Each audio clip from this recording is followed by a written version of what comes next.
Y ahí viene la confusión, es decir, la gente dice, allí murieron 30.000 tíos trabajando. No murieron 30.000. Lo que hay son restos de 33.000 personas. Porque claro, y esto también hay que contarlo bien, Franco quiere vender que esto es un monumento a la reconciliación. Y entonces, ¿qué es lo que hacen? Pues en los columbarios del fondo colocan restos de fallecidos héroes del movimiento, que sí que están ahí detallados quiénes son, dónde murieron, etcétera, y luego van recogiendo restos de republicanos fusilados por las cunetas, etcétera, etcétera, y los meten allí de mala manera. Este es un problema importante, porque claro, el propio Rubalcaba dijo que eso no hay forma de atacarlo, porque claro, hay restos metidos por todas partes, luego han ido cimentando, tapando aquello. Todos estos restos habrán ido, pero se supone que han ido por la acción del agua, etcétera, etcétera, han ido como disolviéndose, y ahora mismo es imposible recuperar estos restos de estas 33.000 personas, porque aquello está medio fusionado con la obra, con el cemento, etcétera. Entonces, ¿qué es lo que ocurre? Que tenemos que tener en cuenta que ahí hay restos de 33.000 seres humanos, claro. Verdaderamente impresionante. Para el señor Tristante, los restos de los caídos del bando nacional son fallecidos y los del bando republicano son fusilados. Escuchémoslo de nuevo.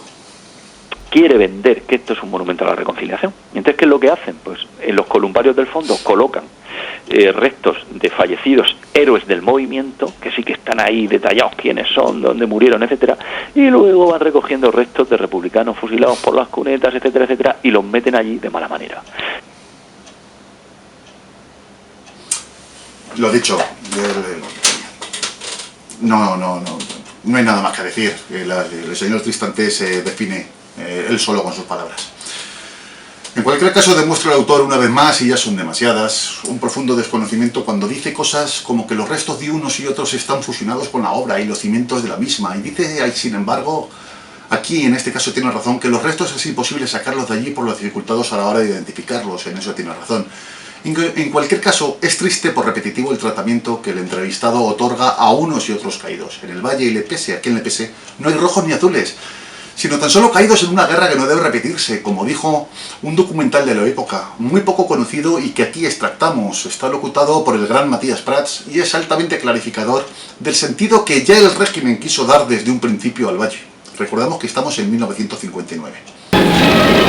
En este homenaje a los caídos se ofrece una unión y una reconciliación en el dolor a todas las familias de los que cayeron combatiendo por sus ideales, advertencia perenne de una lucha que no debe repetirse jamás y que sobrevivirá como muestra heroica de que España perdona, no olvida y es la misma de ayer, de hoy y de mañana, noble, orgullosa de su tradición y entregada en todos sus tiempos al servicio de la cristiandad, al mejor entendimiento entre los pueblos y al máximo esfuerzo por garantizar un alto nivel y una sólida paz sociales.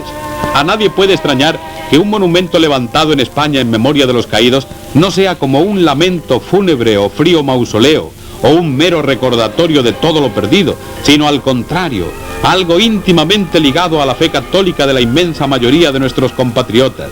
Por esa razón, no quiso Franco que se elevara un monumento cívico al soldado desconocido, como sucede en países extranjeros que no poseen nuestras genuinas características y que sustituyen la oración fervorosa y la acendrada plegaria por el minuto de silencio de sobrecogedor vacío.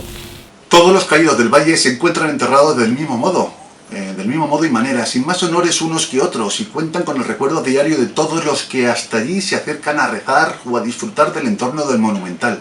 Pero cuentan sobre todo con los monjes benedictinos que rezan a diario por todos ellos sin distinción de bandos desde hace más de 55 años. Yo creo que sí, que todos los españoles deberían de visitar el Valle de los Caídos, porque para mí debería ser un centro conmemorativo de lo que fue la guerra, para que nos permita reflexionar, porque ojo, una persona en su sano juicio, que conociendo las condiciones de miseria que había en la España de aquel momento, sin trenes, sin hospitales, sin escuelas, que el dictador volcara tantos medios en construir esto, pues le da una imagen muy aproximada de quién era Franco y qué fue el franquismo, ¿no? Yo creo que sería interesante crear allí un centro de interpretación de la guerra civil, de lo que fue la guerra y de la construcción de aquel monumento, pues como se hace en Auschwitz o en sitios así, que son de triste recuerdo, pero que yo creo que es importante, darle una interpretación correcta para que los ciudadanos entiendan lo que fue aquello. Y no destruirlo, mantenerlo en la memoria. Claro, es que, por ejemplo, hay gente que dice, esto hay que volarlo, pero vamos a ver.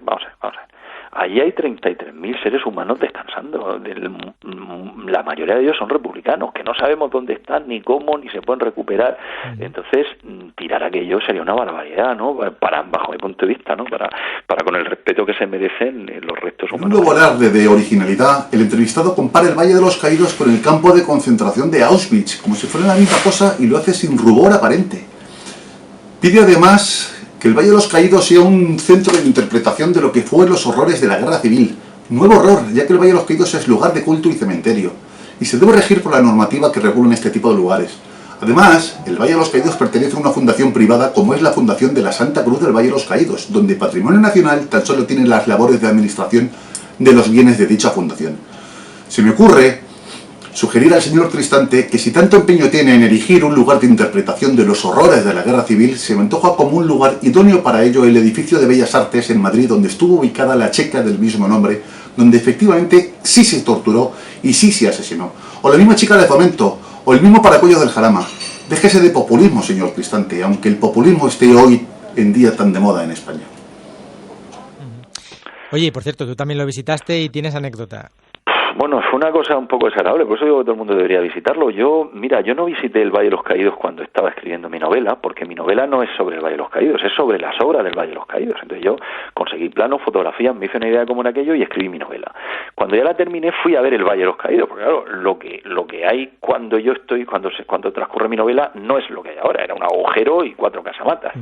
Entonces cuando fui a ver el Valle de los Caídos, pues yo fui y entré allí, me acuerdo, iba con mi hija y entré, y cuando vi esa basílica de 250 metros, que eso está excavado en la roca viva, que yo sé el esfuerzo que costó aquello a los pobres presos, el sufrimiento, hice un colapso. Yo creo que tuve una mezcla del síndrome de Stendhal y un poco por la afectación, ¿no? de haber conocido cómo se construía aquello, porque yo cuando ya llegué por la carretera ya me entró un mal rollo, ¿sabes? Yo notaba como que allí había una resonancia mala de la gente que había penado allí, ¿no? Y cuando entré a la basílica realmente me dio un yuyu y me tuve que salir. Yo creo que me puse a llorar, no recuerdo lo que decía, me contaron lo que decía, ellos trabajaron aquí, pero me tuve que salir. Yo creo que es, no sé, yo creo que es interesante que todos los españoles visiten aquello como recuerdo a los presos que trabajaron allí y sobre todo también para saber qué fue la guerra y qué fue aquel mausoleo y recordar bien nuestra historia. Está claro, después de escuchar la intervención completa del señor Cristante y sobre todo después de leer su libro, y yo lo he hecho en un par de ocasiones, que la única fuente documental a la que ha recurrido este señor ha sido el libro de Daniel Sueiro, escritor ya fallecido y escritor fuertemente escorado hacia la izquierda. Su libro, editó un libro en el año 76 que se llamaba El Valle de los Caídos, la verdadera historia del Valle de los Caídos. Repito, edición del año 76. Este mismo señor, Daniel Sueiro, le debió parecer tan inapropiado el nombre de su libro que en una segunda edición del año 1981, editorial Argos Vergara, tengo aquí un ejemplar, lo llamó El Valle de los Caídos, los secretos de la cripta franquista. Cualquier persona que haya conocido, y en el momento de edición de estos dos libros, tanto primera como segunda edición, había gente que todavía viva, gracias a Dios, que había vivido en primera persona en la construcción del valle, catalogan tanto una obra como la otra como una obra llena de falsedades y mentiras. Finaliza el señor Cristante su intervención con una experiencia extracorpórea, casi un éxtasis revelador, cuando dice que en su única visita a la Basílica del Valle de los Caídos comenzó a sufrir una suerte de alucinaciones y desvanecimientos al recordar la gente que allí trabajó. Pues bien, resulta que había una persona que allí trabajó, de nombre Antonio Clemente, hombre abiertamente de izquierdas y abuelo mío. Allí trabajó, como digo, y estuvo orgulloso toda su vida de ello, y como tal así se manifestó siempre. Por lo que ruego al señor Cristante que cuando tenga el próximo desvanecimiento recordando a quien allí trabajó, no lo haga en nombre de mi abuelo y otros muchos como él, pues estos estaban orgullosos de su aportación como mano de obra en la construcción de un monumento para todos los españoles. Un monumento a la reconciliación, señor Cristante. Diga usted lo que diga y se ponga usted como se ponga.